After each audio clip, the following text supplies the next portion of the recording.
there, Fletcher from All Things Overlanding here, and today I'm going to be talking about this Setpower RV65D refrigerator. If you were looking for a bigger, good-sized fridge that is a dual zone, this may be a great budget option for you. And I'm going to walk you through all the features and my thoughts on this fridge in this video. So if you want to learn more about the all-new Setpower RV65D, stay tuned.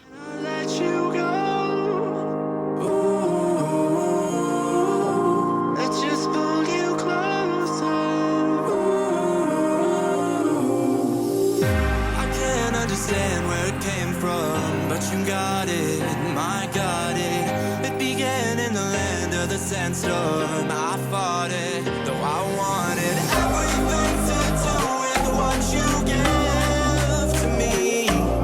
Loosening my grip. Now this is a 68.6 quart fridge, or a 65 liter, hence the RV65 name. This is based off of their RV45, which I did a video on. I'll put a card up here to that as well if you want to see it. If you're looking for a smaller, less pricey option, the RV45 is awesome. Or if you're looking for, again, a bigger true dual zone, this may be a good option. So it just kind of depends on your needs and the size of fridge that you want. But again, here are the dimensions for the fridge. And then I'll also throw a picture up here on the screen of just kind of how much capacity it has, how many cans it can hold, that kind of thing, to give you a better idea of exactly how much stuff you can fit in this fridge. All right, guys, so I'm going to just kind of walk you through this thing. I'm literally just going to go first-person mode here, and I'm going to open it up. I'm going to show you all the features of this fridge. All right, guys, so as I just showed you the dimensions here, this is a good-sized fridge, so you do want to make sure that you've got room for it in your vehicle, whether it is a truck or an SUV. My thought is I'm getting ready to switch to an enclosed cap setup. And so then I'll have plenty of room for this fridge. These drawers are going to come out of here. So I have plenty of room for this big fridge, but then I could literally go on a 2, 3, 4 week trip and keep pretty much everything that I need, drink, food, condiment wise, in this size of a fridge. And having a true dual zone that allows you to do like a fridge and a freezer is really nice for longer trips.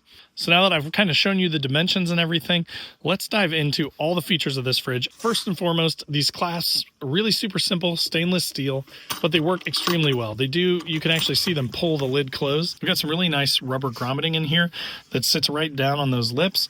And then when you pull this down, it actually does cinch it down and it gets super tight. So it's keeping all that cold air in, not letting anything come out, which I actually like how simple that is. Now I'm going to open up both sides and kind of show you the setup, because of course your compressor is here behind the control panel.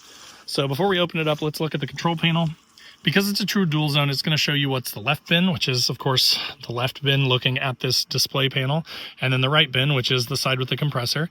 Then you've got a max cool or a minimum compressor speed, so you can adjust whether you want it to just get as cool as possible, as quick as possible, or if you want to preserve your battery. Now, this will cool down in just 15 minutes, so it does have a fast cooling option, which when you got it on max, it will do. Now, I just set it to minimum because I'm running it off of a power bank right now to demonstrate this for you guys. So it does have 3 levels of battery protection, from low, middle to high. Obviously, if you were using your starter battery or something and you wanted to be very cautious, you would set it to high. Now I'm using a power bank, so I don't really care if it eats through the power bank. I just wanted to run the fridge, so I've got my battery protection set to low so that it's not going to turn off until the last possible second. But still, it's going to know when your battery starts to get too low, and it's going to do its best to protect your battery from getting completely shot. So that is the display. Super simple. I really like that as well. I will show you how much power this thing is pulling. So it is pulling about 60 watts right now. It usually pulls between 40 and 60 on startup when it's going through fast cool mode. And then once it gets going, of course, it's going to shut itself off. Now today it is a little bit colder, so it's probably not going to run all that much. So I'd have no problems running this thing for quite a while, even off that battery bank. I would recommend running something like this, though, off of like a dedicated dual battery setup, something like a LifePo 4 battery, at least 100 amp hours, maybe 200 amp hours might even be better. That in the hot summer when it's going to be running a lot will still give you days of use without having to worry about your battery going flat. Now it does come with an AC plug and a DC plug included, which is really nice. One other cool thing though is that they did put a 50 amp Anderson plug in here too. So if you had, again, say a dual battery setup and you wanted to run straight from the dual battery into an Anderson plug, you could plug this in via Anderson as well if you preferred. So just another 12 volt option, which is nice. Now it does have these 2 USB ports on it too. So if you needed to charge small electronics and you've got your fridge plugged in, you can pull some of that power and use it to charge small electronics like phones or, things like that. Now on the sides here, you've got these stainless steel handles. I like that they're so small and flush, so they don't stick out a ton. They do have a spring-loaded mechanism so that it keeps them pulled in so that they don't get caught on things. They stay in towards the fridge when you're not carrying it. And then when you need it, of course, you just pull these out. Makes it super easy to lift. Now I will throw the weight of this fridge up. Again, because it's a bigger fridge, this isn't something you're going to want to be throwing in and out of your vehicle. When this drawer system goes away, I plan to mount this probably on a slide over here on the driver's side so that I can slide it out over the tailgate, access the fridge while I'm working on cooking food and stuff on the tailgate over here. Again, this is around a $500 fridge. So for 65 liters of space for about $500, that's actually a really good deal. And right now, I think because this is a brand new fridge, they're running some specials on it. So again, I'll put a link in the description below. Definitely check that out to see if you can get a better deal on it. But this thing is pretty great for the money. So let's open it up now and kind of take a look inside. So this is the left side bin, and one thing that I really like is both sides have these simple LED lights, and they actually do put out a pretty good amount of light to light up the whole inside. But on this side, you've also got dual layer baskets. So you can take this first layer out, then you've got another basket down in there.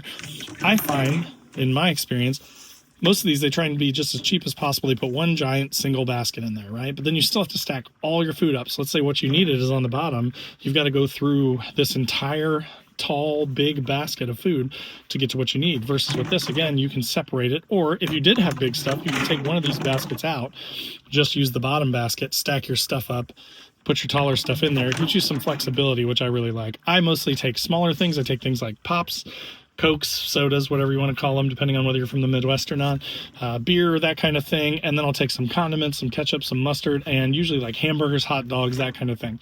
But if you wanted to run it as a true dual zone, you could set one side to a freezer side. Now, this is the compressor side. So as you can see, this shelf here is where the compressor is.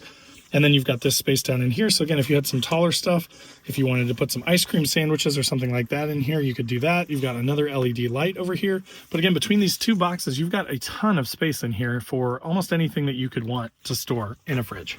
All right, now on the top here, you do have 4 little indents for pop or water. So you could use this to set things on. It will just kind of keep it from sliding off. So if you had some drinks or something that you wanted to throw on top of it, you could do that. Again, if it's mounted in the bed of my truck and I had this thing pulled out and I was working on cooking dinner or something and I had a beer and I wanted to throw it there, it's just going to keep it from sliding off if I'm not quite level, which is just a nice added touch. And you've got 8 of those between the 2 lids. Now, one more nice thing that I wanted to point out is that they do have an extra plug down on this end, so you could plug in on either end. So again, based on your setup, if you needed to plug in on the left side, you could do that, or if you needed to plug in on the right side, you could do that as well. But I like that they give you both options because, again, because of the size of this fridge, if you had an SUV or something, you may only be able to get your power cord to one side or the other, but it gives you some flexibility in how to power the fridge. All right, guys, so just to give you an idea of the sound, I literally have my phone right up against the side of this thing. They say it's under 35 decibels, and I mean, it's whisper quiet standing here. I can barely hear it. All right, guys, so that is everything to do with the Setpower RV65D. One last thing to mention, though, is that it does come with a 3-year compressor warranty and a 1-year full unit warranty, which is really, really nice. But Setpower is one of those bigger name brands. I've had a couple of their fridges and really liked them. I've got friends with the Setpower fridges that have really liked them. I know I see a ton of people posting in like Facebook groups, Overlanding USA and things like that, saying, hey, I've had this fridge for 4 years and it's been great, right? So for a budget price, again, the Setpower stuff is a really solid option, and I'm really considering running this as my main fridge to replace the Iceco when I rebuild the back end of the truck. So it'll all come down to size. So again, that is probably my biggest tip to give you guys regarding this fridge, is that it is pretty big. It's about 50 pounds. It's a large size. So unless you really need that kind of quantity, this may not be a great option for you. If you need a smaller fridge, there may be other options like the RV45. But if you really need a dual zone, if you really need a ton of capacity, then something like this makes a ton of sense, I think, and for the price is a good deal. So again, there will be a link in the description down below to this fridge. Definitely check that out because it's been on sale in the 400s I've seen. So definitely check that out and see if you can get a deal before the prices go up to the full regular price, since it's a new fridge.